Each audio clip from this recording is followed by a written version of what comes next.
আওয়ামী লীগ ধৈর্য ধরতে ধরতে শেষ সীমায় পৌঁছে গেছে। এই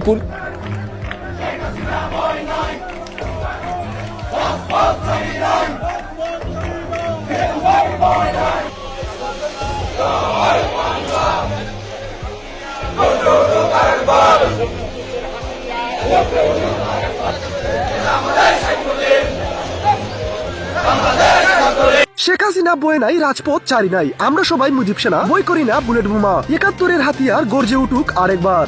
ভাই রে ভাই, আওয়ামী লীগ ও ছাত্রলীগ যেন আরএফএল পাইপের মতো, এত সহজে শেষ হয়ে যায় না। এবার জুমার নামাজ পড়ে ফেনীতে আওয়ামী লীগ ও ছাত্রলীগের বিশাল বিক্ষোভ মিছিল।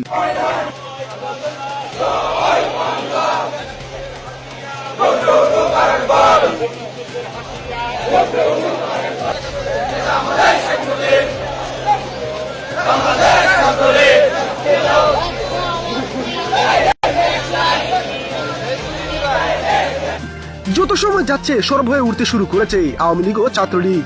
এত বিপুল পরিমাণ নেতা কর্মী যা সামনে শেখ হাসিনাকে সসম্মানে দেশে ফিরিয়ে আনার বড় একটি ইঙ্গিত বহন করে। বিক্ষুব্ধ নেতা কর্মীরা বলেন, প্রাচীন দল আওয়ামী লীগকে বাদ দিয়ে নির্বাচন করলে তা মোটেও গ্রহণযোগ্য হবে না এবং আমরা তা কখনো হতেও দেব না। এটা আমাদের অস্তিত্বের লড়াই, এ লড়াই আমরা চালিয়ে যাব।